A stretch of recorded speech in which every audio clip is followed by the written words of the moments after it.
Number 6. Okay, this is what I've been waiting to get to. Ryan Nemeth's lawsuit against AEW. I'm going to read what Brock says, and then I'm going to pull up excerpts from the actual lawsuit. All right. Ryan Nemeth, brother of TNA World Champion Nick Nemeth. Nemeth lost that title, Grok. He is no longer the champion, sir. Is reportedly pursuing legal action against AEW stemming from about harassment and threats from CM Punk during Punk's tenure in the promotion. This week, PW Insider and Fightful Select reported that Nemeth has been in discussions with legal representatives, though specific filings remain unreleased. Nope, I got the filings.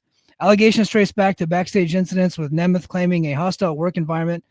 Nemeth has not appeared in AEW since Punk's departure in 2023, and this potential lawsuit adds to the ongoing narratives of internal tension within AEW under Tony Khan's leadership.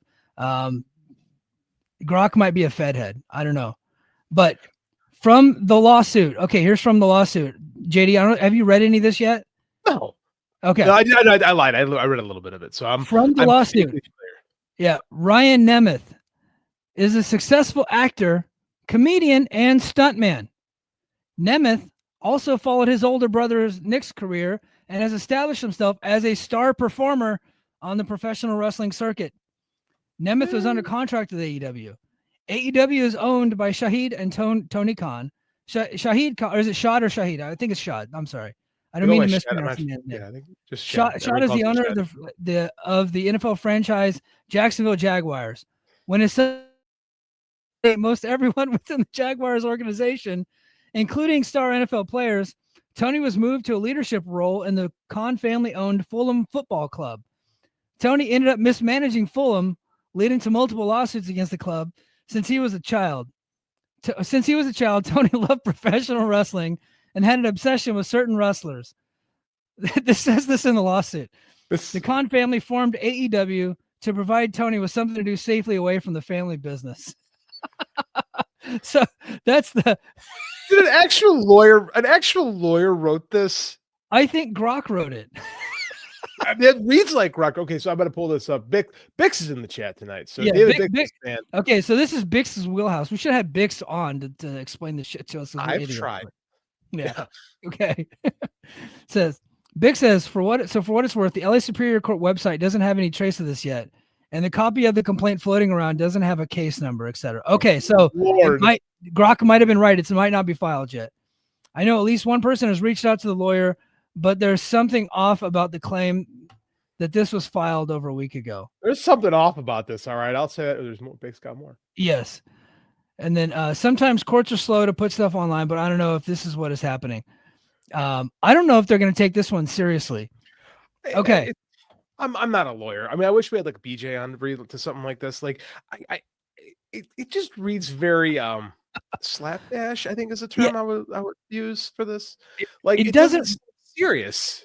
No, it doesn't read like a lawyer wrote it. It reads like someone that hates Tony Khan is trying to take shots at him. And suit says the lawsuit reads like Stephen P. New and Eric Bischoff collaborated. That's exactly what it sounds like. Only what it does. They're taking personal shots at Tony Khan in the lawsuit, and not. It's like what I always tell people whenever we have like memorandums that come across my desk, and some of them are for people getting in trouble. Okay, I have to review those and make recommendations on those. I say stick to the facts and take personal language out of it. Right? That's like number one. You have to take personal language out of it. If this came across my desk, I'd just like mark. I would use my red pen and I'd mark all over it, man. I'd just bleed all over that damn thing and say, try again when you're not angry. Clearly, this is written by somebody that's angry at Tony Khan, and spewing lies. I guess he was part of the Jaguars draft process last year. He's still on the sidelines with the Jaguars, and he is still part of Fulham, I believe. In fact, probably to the detriment of AEW. It reads like Ryan Nemeth is saying Tony was scared and jealous of what a Chad he is. That's exactly what it reads like, quite frankly. That's exactly what it reads like, yeah. Pretty great. Right. That's what it does. I mean, it just seems ridiculous. It is so like petty for the sake of petty. Like it's like we read the Ann Callis stuff for Janelle Grant on here all the time, and that's just like the most lawyerese. We have to get BG on here to translate what it's being written half the time. And then I read this and I'm like, dude, one of my high school kids wrote this. Like, this is ridiculous. It keeps getting better, JD. Let's keep reading. God. Phil Brooks was another wrestler under the contract of the AEW and a member of the AEW management team. Tony had a deep fascination with Brooks. Brooks undertook a campaign to terrorize and intimidate plaintiff, including physical assault. AEW and Tony Khan did nothing to protect Ryan Nemeth and other wrestling performers from despicable conduct on the part of Brooks. AEW turned a blind eye to Brooks' conduct because of Tony's deep admiration for Brooks and because he was their most popular wrestling performer. At Brooks and Tony's insistence, AEW and Tony Khan have undertaken an effort to blackball Nemeth so he can never again work in the wrestling business. JD, I cover Impact. He's been on that goddamn show every week to the detriment of the show, but he just went from one show to another. In fact, he's gotten far more TV time since he's been out of AEW than he ever got when he was working for AEW. Now he's probably making less money. Well, that's probably true, but he has not been blackballed. No, I mean, blackball is such a ridiculous thing. Like, when you're blackballed, you aren't working. You just we talked about Ricky Starks earlier, right? And like, okay, you push who you de-push. Who are you going to de-push to push Ryan Nemeth? I used to say this guy's on my TV too much as it is. Like, what are we doing here, man? This is ridiculous. Yeah. It continues. Let's see. This just goes into, let's see. Hold on. There was another thing that I wanted to okay. Vic on November 25th, Brooks left AEW. Sorry, go ahead. I'll say Vic says this is a good one. He's shading TNA and doesn't even realize he's doing it. He totally is. Like, TNA's got this big deal with WWE right now. He's like, I'm blackballed from the industry, but I'm on TV every week with TNA. Yeah. You're not, so it doesn't really count. Right.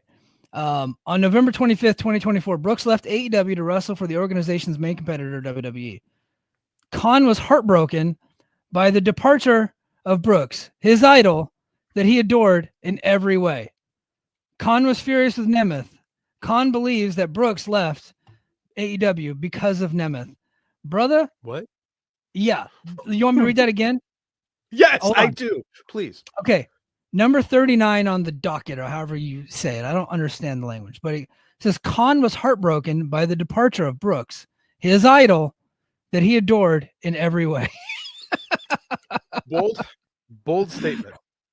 Read the next part again, please. Yeah. So clearly, I don't think this is going to go. That this is going to go anywhere if it even gets filed. So I don't know. Is Stephen P. New associated with this? Because this does read like some of the ridiculousness that he was throwing out there. I have not heard that. So would it surprise you? I mean, yeah, this is ridiculous. This is the most ridiculous shit.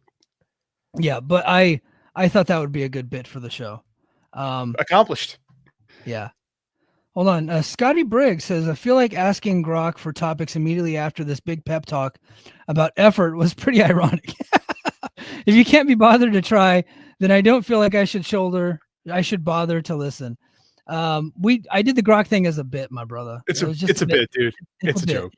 Yeah. Okay, so if you're new to our show, we do a lot of stuff with AI. Mike does a lot of the generated AI stuff for like our images, and it's a gag. Yeah.